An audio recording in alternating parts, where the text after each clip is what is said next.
disampaikan kepada makom sempurna di hadapan Allah. Inna akramakum indallahi atqakum. Makom yang paling sempurna adalah makom ketakwaan. Maka tadi kalau kita melihat dalam surah Al-Imran, wasari'u ila maghfiratin min rabbikum wa jannatin 'arduhas samawati wal ardu iddat lil muttaqin. Di ujung itu ternyata ampunan dan surga yang bersegera untuk meraihnya, sedangkan surga itu seluas langit dan bumi disediakan bagi orang yang bertakwa. Jadi karakteristik orang yang bertakwa itu adalah musyawarah, bersegera untuk meraih ampunan dan surganya. Maka jalannya, petunjuknya adalah uswah hasanah daripada Rasulullah SAW yang dilanjutkan oleh para pewarisnya, yaitu para ulama. Itu yang akan membimbing kita meraih ampunan dan surganya Allah. Kita sering mendengar ayat dalam surah Al-Ahzab, laqad kana lakum fi Rasulillahi uswatun hasanatun liman kana yarjullaha wal yawmal akhir wa dzakarallaha katsiran. Sungguh terdapat pada diri Rasul untuk kita orang yang beriman itu uswah hasanah. Ternyata diperjelas lagi bagi siapa yang mampu mengikuti uswah hasanah ini. Liman kana yarjullah, bagi orang yang senantiasa cita-citanya adalah Allah. Jadi orang yang mencita-citakan Allah, jalannya adalah uswah hasanah Rasulullah. Fa'alaikum bisunnati wa sunnatil khulafa'ur rasyidin al-mahdiyyin addu 'alaiha binawajid. Hendaklah kalian memegang teguh sunnahku, kata Rasul, dan sunnah para penggantiku, para khulafa'ur rasyidin, para ulama. Adalah hadis yang lain, al-ulama khulafa'i. Ulama itu adalah khalifahku, penggantiku, mengganti peran fungsi Rasul di tengah-tengah umat. Maka itu menjadi jalan untuk senantiasa yarjullah, mencita-citakan Allah, wal yaumal akhir, dan mencita-citakan akhirat, di dalamnya adalah surga. Jadi wadaqarallaha katsira, dan senantiasa zikir kepada Allah dengan zikir yang banyak.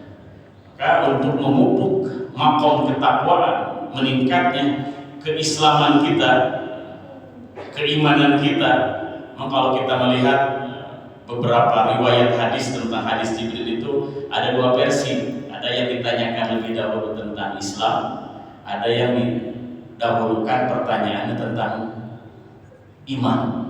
Jadi beda-beda, tapi kedua-duanya sama saja.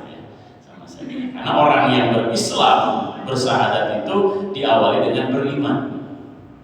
Maka orang yang beriman itu harus aslama, berislam itu aslama, berserah diri. Setelah amanah beriman, aslama, berserah diri.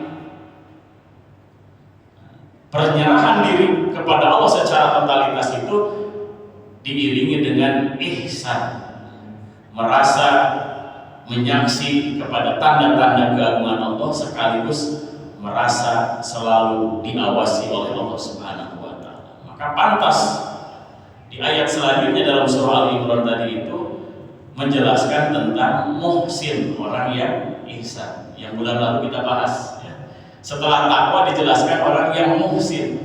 Orang yang muhsin seperti apa? Bermusyawarahnya itu, bersegeranya kepada ampunan, kepada takwa. Dilanjutkan di ayat selanjutnya, alladzina yunfikuna fis-sarra'i wad-dharra'i wal kadhibina al-ghaidha wal 'afina 'anil nas wallahu yuhibbul muhsinin. Orang yang ihsan itu berinfak di jalan Allah di kala luas maupun sempit, mampu meredam nafsu marahnya, sekaligus mampu memaafkan sesama manusia. Itulah orang yang ihsan, dan Allah sangat mencintai orang yang ihsan. Mudah-mudahan rangkaian tadi itu mampu kita tahap demi setahap menjalaninya, meningkatkan kualitas keimanan, diwujudkan dengan penyerahan diri secara total, diiringi dengan merasa diawasi oleh Allah. Orang yang merasa diawasi oleh Allah, insya Allah akan hilang ujub, ria, dan takaburnya. Kenapa? merasa dikontrol, merasa diawasi oleh Allah kapanpun dimanapun. Sedangkan pengawasan Allah tidak pernah alpa, tidak pernah absen walau hanya sedetik pun, karena pengawasan Allah sampai ke dalam gerak-gerik hati kita yang paling lembut.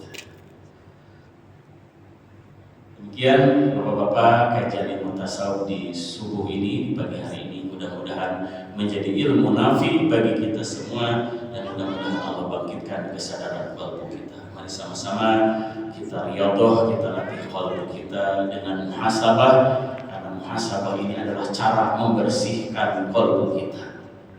Di antara maqasidut tasawuf, tujuan ilmu tasawuf adalah sofa'un nafsi wa muhasabatuha, pembersihan jiwa sekaligus muhasabahnya.